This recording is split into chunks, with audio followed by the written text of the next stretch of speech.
আসসালামু আলাইকুম রহমতুল্লাহি অবরকাতুহ। সম্মানিত দর্শক, আপনারা ইতিপূর্বে দেখেছেন যে লন্ডনে তারেক রহমান সাহেব এবং ডক্টর মোহাম্মদ ইউনূসের যে বৈঠকটি হয়েছিল, ওটি নিয়ে বাংলাদেশে যে উচ্ছ্বাস তৈরি হয়েছিল, সেই উচ্ছ্বাসটি মিলিয়ে যেতে ১৫ দিন লাগেনি। এবং ডক্টর মোহাম্মদ ইউনূসের লন্ডন ভ্রমণ, যেটি আমাদের রাষ্ট্রের কোনো প্রয়োজন ছিল না।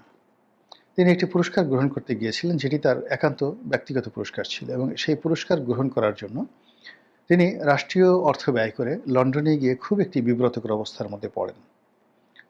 সেখানে যে লাটবহর নিয়ে যান, সেই লাটবহরের মধ্যে বাংলাদেশ ব্যাংকের গভর্নর ছিল, সেই লাটবহরের মধ্যে অর্থমন্ত্রী ছিল, আরও অনেকে ছিল। অর্থমন্ত্রী ছিল কিনা আমার মনে নাই, বাট অনেকে ছিল। মানে ভাবটা দেখানো হচ্ছিল যে তারা গিয়ে ব্রিটেনের প্রধানমন্ত্রীর সঙ্গে দেখা করবেন এবং টিউলিপ সিদ্দিক থেকে শুরু করে ওখানে লন্ডনে যে সমস্ত লোকজন রয়েছে তাদের সহায় সম্পত্তি তারা ওখানে বাজেয়াপ্ত করে তারপরে শেষে বীরের বেশে বাংলাদেশে ফিরবেন, ইত্যাদি ইত্যাদি নানা রকম কাণ্ড কারখানা ঘটবে, যাতে করে বাংলাদেশ শেষে বগল বাজানো যায় যে তিনি লন্ডন বিজয় করে এসেছেন। আর ডক্টর মোহাম্মদ ইউনূস বিরাট ব্যক্তিত্ব। তিনি সেই ব্রিটেনের রাজার কাছ থেকে পুরস্কার নেন, প্রধানমন্ত্রীর সঙ্গে বিনা অ্যাপয়েন্টমেন্টে গিয়ে দেখা করেন এবং প্রধানমন্ত্রীর হাত ধরে বলেন যে টিউলিপ সিদ্দিকে বাদ দাও, অমনি সে বাদ দেয়। তারপর শেষে তিনি বলেন, তোমার দেশে যে সকল আওয়ামী লীগের লোকজন আশ্রয় রয়েছে তাদেরকে এখনই গ্রেপ্তার করে আমার সঙ্গে প্লেনে দাও, আর আমি বাংলাদেশে এনে তাদেরকে সঙ্গে সঙ্গে জেলে ভরে দেখিয়ে দেই যে আল্লাহ আমাকে কত ক্ষমতা দিয়েছে। তো তার সে আশার গুড়ে বালি পড়েছে। তিনি লন্ডনে গিয়ে কিছুই করতে পারেননি, উল্টো নানাভাবে অপদস্থ হয়েছেন। এবং ওই সময়টিতে আওয়ামী লীগের লোকজন তার বিরুদ্ধে যে উল্লাস নৃত্য করেছে এবং তাকে অপদস্থ করার জন্য যে উদম তাণ্ডব চালিয়েছে, সেটা দেখে আসলে ডক্টর মোহাম্মদ ইউনূসের জন্য, বিশ্বাস করেন, আমার খুব মায়া হয়েছে। তার সঙ্গে অন্যান্য যারা গিয়েছেন তাদের জন্য মায়া হয়েছে এবং এখনও হচ্ছে। একসময় বাংলাদেশে যারা ব্যক্তি হিসেবে বেশ পরিচিত ছিলেন, ধরেন সাংবাদিক হিসেবে যারা পরিচিত ছিলেন, সম্মানিত ছিলেন, যাদেরকে দেখলে মানুষজন আদর যত্ন করতেন, সেই সমস্ত লোকজন কেবলই মাত্র ইউনূস সাহেবের সংস্পর্শ লাভের কারণে এখন এতটা ঘৃণিত, এতটা নিন্দিত হয়েছেন যে লোকজন তাদেরকে খুব বাজে বাজে ভাষায় গালাগাল করে, তাদেরকে দেখলে ঢিল মারতে চায়, তাদেরকে রাস্তায় যদি পায় তাদের কাপড় চোপড় খুলে নিতে চায়, তাদেরকে ধাওয়া দিতে চায়, তারপরে তাদেরকে খুব অশ্লীল অশ্রাব্য ভাষায় গালাগাল করে। এই জিনিসগুলো আমাদের আসলে দেখতে ভালো লাগে না। এর কারণ হলো, যে কোনো মন্দ দৃষ্টান্ত না, ওটা বড় হয়ে ফিরে আসে। আওয়ামী লীগ যে সকল মন্দ কাজগুলো করেছে তাদের জমানাতে, এখন দেখুন যে তাদের গ্রেপ্তারকৃত যে সকল নেতারা এখন জেলে আছেন, নিয়মিত কোর্ট কাছারিতে আসছেন, তাদের সাথে যা করা হয়েছে আওয়ামী লীগ এটা স্বপ্নেও কল্পনা করেনি। আবার এখন যে সকল কর্মকাণ্ড আওয়ামী লীগের লোকের সাথে করা হচ্ছে, আগামীতে এখন যারা এই সমস্ত কর্মকাণ্ড করছেন তাদের জন্য কতটা ভয়াবহ এবং নির্মম পরিণতি অপেক্ষা করছে তা আমরা এই মুহূর্তে বলতে পারছি না। তবে এখন যা কিছু দেখছি, এটি অতীতে কখনো হয়নি। অতীতে শেখ হাসিনা দেশের বাইরে গেছেন, বিএনপির যারা লোকজন রয়েছেন তারা সেখানে বিদ্রোহ করেছেন, বিপ্লব করেছেন, বিক্ষোভ প্রদর্শন করেছেন, লন্ডনে করেছেন, আমেরিকাতে করেছেন, এবং আমেরিকাতে যখন ওয়াশিংটন ডিসিতে করেছেন, নিউ ইয়র্কে করেছেন, তখন লন্ডন থেকে শত শত মানুষ গেছেন শেখ হাসিনাকে অপমান করার জন্য।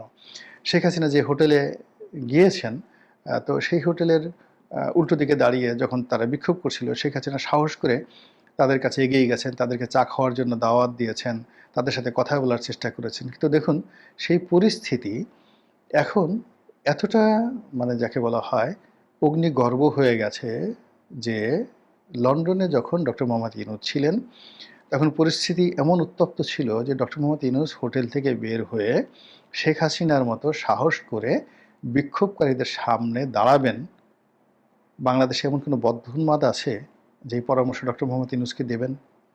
বা ডক্টর মোহাম্মদ ইউনূস পরিস্থিতি কেমন ছিল যে তিনি সাহস করে তাদের সামনে যাবেন? এতটা পরিবর্তন হয়ে গেছে। এবং ডে বাই ডে যাকে বলা হয় এই ঘটনাগুলো ঘটছে। আপনি দেখেন, এই যে সর্বশেষ যখন মাহফুজ গেল লন্ডনে, তো তাকে টার্গেট করে, লন্ডনে না আমেরিকাতে, তো নিউ ইয়র্ক শহরে বা তাকে টার্গেট করে যেভাবে ডিম মারা হলো, খুব শিল্পসম্মত। একজনের পকেটে 10টা-12টা করে ডিম নিয়ে এসেছেন। তো সেই ডিমগুলো গাড়িকে টার্গেট করে এমনভাবে মেরেছেন, আমরা যেভাবে একেবারে বাস্কেটবলে বল ফেলার জন্য যেভাবে টার্গেট করে করি, তারপরে যেভাবে মানে বেলুন ফাটানোর জন্য অনেক সময় যে আমরা যারা আনকোরা শুটার পার্কে গিয়ে ওই যে আমরা বেলুন ফুটাই গুলি করে, তো দেখা যাচ্ছে যে একটা বেলুন ফুটাতে সেই একেবারে চোখ মানে এক চোখ বুজে তারপর শেষে খুব সিরিয়াসলি মানে আমার এই বেলুন ফাটাতেই হবে, তারপরে একটা গুলি করি। এই পার্কে দেখে না যে বন্দুক দিয়ে যে গুলি করে বেলুন ফাটায়, ছোট ছোট বেলুন, তো ওইরকম। তো অনেক লোক এটাকে একটা বিনোদন হিসেবে নিয়েছেন। সে গাড়িটা, মাহফুজের গাড়িটা আছে, সেই গাড়ির নির্দিষ্ট জায়গায় ডিমটা ফাটাতে হবে, এই জন্য হাতে ডিম নিয়ে সময় নিয়ে টার্গেট করে একদম এক চোখ বন্ধ করে সুন্দরভাবে যে স্টাইল করে মানে ডিম ফাটানো হয়েছে, ডিম ছোড়া হয়েছে, এটা রীতিমতো একটা বিনোদনে পরিণত হয়েছে। এবং সেই বিনোদন লন্ডনে যেভাবে হয়েছে তার সে নিউ ইয়র্কে মাহফুজের সাথে বহু বেশি হয়েছে। আর আগামীতে ডক্টর মোহাম্মদ ইউনূসের সঙ্গে কেমন হবে সেটা 22 তারিখে না আসা পর্যন্ত আমরা কিন্তু বুঝতে পারছি না। তো যেটা বলছিলাম যে ডক্টর মোহাম্মদ ইউনূস একটা ইলিউশনের উপর থেকে, অর্থাৎ কল্পনার উপর ভেসে বা নিজেকে অতি মূল্যায়ন করে তিনি যেভাবে গত 1 বছরে ব্যাটিং করার চেষ্টা করেছেন, প্রায় তার সব ব্যাটিংগুলো হিতে বিপরীত হয়েছে। তিনি ফ্রান্সের প্রেসিডেন্টের সঙ্গে তার ব্যক্তিগত সম্পর্ক নিয়ে তিনি যতটা আশাবাদী ছিলেন, তিনি জলবায়ু সম্মেলনে যেতে পারেননি বা যাননি এই কারণে যে তাকে সেই প্রেসিডেন্ট একটা ব্যক্তিগত বৈঠকের সুযোগ দেয়নি। তিনি যেভাবে আশা করেছিলেন নরেন্দ্র মোদীর উপর প্রভাব বিস্তার করবেন, তার হাতটা জড়িয়ে ধরবেন এবং শেখ হাসিনার বলয় থেকে তাকে ছাড়িয়ে নিয়ে আসবেন, সেই নরেন্দ্র মোদীর সঙ্গে তিনি পার্সোনালি কোনো বৈঠক করতে পারেননি। অভিমান ভাঙা তো দূরের কথা, যতটুকু হয়েছে তাতে করে তার আরও মান সম্মান নষ্ট হয়েছে। তো এইভাবে তিনি একের পর এক কাণ্ড করে যাচ্ছেন। তিনি দুবাইতে গিয়ে দুবাইয়ের আমিরের সঙ্গে দেখা করার চেষ্টা করেছেন, অথচ বাংলাদেশ থেকে প্রচার করা হয়েছিল যে তিনি এক টেলিফোন করে আমিরকে টেলিফোন করে সমস্ত বাংলাদেশিকে ছাড়িয়ে এনেছেন। তো তাই যদি হয় তাহলে দুবাইয়ের আমিরের তো বাংলাদেশে আসা উচিত, কিন্তু তিনি যখন দুবাই গেলেন তখন দুবাইয়ের আমিরের সঙ্গে, শাসকের সঙ্গে, প্রেসিডেন্টের সঙ্গে বা আবুধাবির কোনো শাসকের সঙ্গে তার দেখা সাক্ষাৎ হয়েছে, এরকম কোনো ঘটনা কি আপনার জানা আছে? নেই। তো এরকম মানে অদ্ভুত অদ্ভুত সব কাণ্ড তিনি করে যাচ্ছেন, বা তার যারা লোকজন রয়েছেন তারাও অদ্ভুত অদ্ভুত কাণ্ড করছেন, যেটা আমরা তাদের কাছে আশা করছি মানে কখনো করিনি। তো যেটা বললাম যে তারা যে কর্মকাণ্ড করছেন তার সঙ্গে আবার পাল্লা দিয়ে এখন দেশের যে প্রধান রাজনৈতিক দলগুলো ঠিক ওইরকম অনেকেই সেরকম ভাড়ামো শুরু করেছেন। বিএনপি ভাড়ামো করছে, জামাত ভাড়ামো করছে, ছোট ছোট যারা রাজনৈতিক দল, যারা একটা ইউনিয়ন পরিষদের চেয়ারম্যান হতে পারেন না, সেই সমস্ত লোকজন এখন জাতিকে সবক দিচ্ছেন কী করে পিআর হবে, কী করে সংবিধান হবে, কী করে জাতীয়তাবাদ রচিত হবে, কী করে বাঙালি জাতীয়তাবাদকে কবর দিয়ে বাংলাদেশের জাতীয়তাবাদ, ইসলামের জাতীয়তাবাদ চালু করতে হবে, কিভাবে 1947 থেকে বাংলাদেশের নতুন ইতিহাস তৈরি হবে। এই ভাড়ামোগুলো এই সময়টাতে শুরু হচ্ছে। তো সেই দিক থেকে লন্ডনের যে বৈঠকটি হলো, সেই বৈঠকটি একটা one of the greatest mistake of BNP আমার কাছে মনে হয়েছে। এবং সেই দিন থেকে বিএনপির যে মেরুদণ্ড বা বিএনপি সম্পর্কে সরকারের যে ভয়, সেই ভয়টা কেটে গেছে। বিএনপিকে যে কেনা যায়, বিএনপিকে যে পাওয়া যায়, বিএনপিকে ইচ্ছা মতো ডাক দিলে বিএনপি চলে আসে, আবার বিএনপিকে তাড়িয়ে দিলে বিএনপি রাগ করে না, আবার ডাক দিলে চলে আসে, এটা আলটিমেটলি সরকার কিন্তু বুঝে গেছে। আমরা যেটা দেখেছিলাম যে ইতিপূর্বে নাকি 7-8 বার চেষ্টা করা হয়েছিল ডক্টর মোহাম্মদ ইউনূসের সঙ্গে দেখা করার জন্য বিএনপির শীর্ষ নেতৃবৃন্দ ঢাকাতে, তো উনি দেখা দেননি। কিন্তু পরবর্তীতে যখন তিনি বিপদে পড়লেন, বিএনপিকে যখন ডাকলো, বিএনপি অমনি হুড় করে সেখানে চলে গেল। অথচ বিএনপি বলতে পারতো যে না, আপনার সাথে 6-7 বার আমরা দেখা করতে চেষ্টা করেছি, আপনি আসেননি, তো আপনার সঙ্গে দেখা হতে পারে, but not in your office, come to our office, আমাদের অফিসে আসেন, অসুবিধা কী? আপনি এত জায়গাতে যান, তো বিএনপির অফিসে গেলে অসুবিধা কী? এই কথা বিএনপি বলতে পারেনি। দ্বিতীয়ত, যেভাবে একটা ভাইব তোলা হয়েছিল তারেক রহমান সম্পর্কে, যে তিনি ভবিষ্যৎ প্রধানমন্ত্রী, জিয়াউর রহমানের অনুলিপি, কার্বন কপি, এবং আগামীতে তার নেতৃত্বে বাংলাদেশে একটা বিরাট যাকে বলা হয় সম্ভাবনা তৈরি হবে, গণতন্ত্রের একটা সূতিকার হিসেবে তিনি আসবেন, অবিসংবাদিত নেতা হিসেবে আসবেন। কিন্তু ডক্টর মোহাম্মদ ইউনূসের সঙ্গে তার যে বৈঠকটি, সেই বৈঠকটি তারেক রহমান সাহেবকে রীতিমতো এমন একটা জায়গাতে নিয়ে গেছে, এখন তারেক রহমান সাহেব, মির্জা ফখরুল সাহেব, সালাউদ্দিন সাহেব এই তিনজনের মধ্যে বেসিক্যালি কতটুকু পার্থক্য রয়েছে ডক্টর মোহাম্মদ ইউনূসের সঙ্গে বৈঠকের ক্ষেত্রে, এটা আমরা আলাদা করতে পারছি না।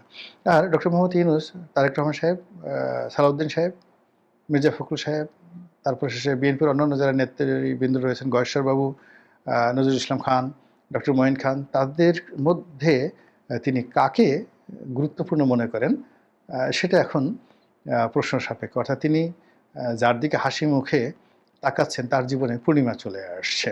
তো লন্ডন বৈঠকের পরে আসলে এরকম একটা পরিস্থিতি তৈরি হয়ে গেছে। ডক্টর মোহাম্মদ ইউনূস উপরে উঠেছেন, বিএনপি নিচে নেমেছে। অন্যদিকে এই লন্ডন বৈঠকের ফলে যেভাবে জামাতের একটা ভাইব ছিল, মনে করা হতো যে জামাত সরকার চালাচ্ছে, ডক্টর মোহাম্মদ ইউনূসকে যা বলবে তাই তিনি শুনবেন। তো সেই জামাতের যে গুরুত্ব যমুনাতে এই লন্ডন বৈঠকের মাধ্যমে ক্ষতিগ্রস্ত হয়েছে। ফলে লন্ডনে তারেক সাহেবের সঙ্গে ডক্টর মোহাম্মদ ইউনূসের যে বৈঠক, এটা ছিল ডক্টর মোহাম্মদ ইউনূসের একটা হাই লেভেল ডিপ্লোম্যাসি, এবং সেই ডিপ্লোম্যাসিতে তিনি জয়লাভ করেছেন। বিনিময়ে বিএনপি এবং জামাতের সর্বনাশ তিনি ঘটিয়ে দিয়েছেন লন্ডন বৈঠকের মাধ্যমে। আর আওয়ামী লীগের দ্বারা, তারপরে ব্রিটিশ সরকার দ্বারা, টিউলিপ সিদ্দিকী দ্বারা তিনি যে বিব্রতকর অবস্থার মধ্যে পড়েছেন, সেই বিব্রতকর পরিস্থিতিকে তিনি ভুলিয়ে দিতে পেরেছেন এই দুটো দলকে মোটামুটি একটা রামধরা খাইয়ে। এখন দ্বিতীয়বার আবার তিনি বিএনপি এবং জামাতকে রামধরা দিতে যাচ্ছেন, একই সঙ্গে এনসিপিকে। গতবার তো এনসিপিকে দেওয়া হয়েছে পরোক্ষভাবে, জামাতকে আর বিএনপিকে ডাইরেক্টলি, আর ইনডাইরেক্টলি এনসিপিকে।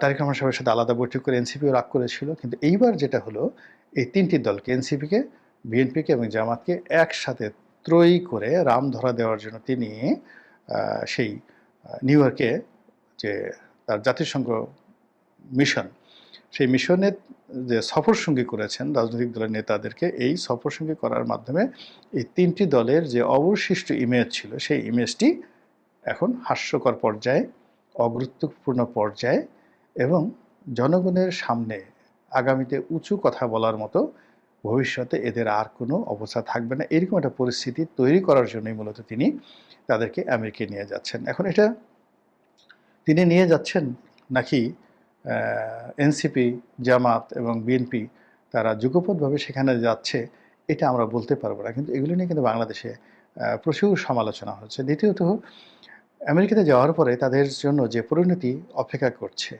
বা সেখানে যে কি ঘটনাগুলো ঘটবে, এখন বাংলাদেশের একেবারে রাস্তার একটা চা দোকানদারও মুখস্থ বলে দিতে পারে যে এই ঘটনাগুলো ঘটবে। এবং ওখান থেকে তারা ফেরার পরে কী ধরনের একটা পরিস্থিতি দেশে এবং দেশের বাইরে হবে, এবং তারা আমেরিকার মাটিতে বাঙালি কমিউনিটির মধ্যে তাদের গ্রহণযোগ্যতা কোন পর্যায়ে যাবে, কিংবা আমেরিকার প্রশাসনে তাদের অবস্থা কেমন তৈরি হবে, এটা এখন বাংলাদেশের চায়ের দোকানদারও বুঝতে পারছে। বোঝার চেষ্টা করুন, আমেরিকাতে যে সকল দেশের সরকার প্রধানরা আসবেন, আমার কাছে মনে হচ্ছে যে বাংলাদেশের সরকার প্রধান, অন্তর্বর্তীকালীন সরকার প্রধান, তার লাটবহর এবং লাটবহরের সঙ্গে তিনি তার সঙ্গী সাথী রূপে বলেন, কেউ কেউ ঠাট্টা করে বডিগার্ড বলার চেষ্টা করছেন, কেউ কেউ প্রক্সি বলার চেষ্টা করছেন, কেউ তাদেরকে আরও কথা, মানে এগুলো বলবো না, এগুলো বলা যাবে না, বলার চেষ্টা করছেন।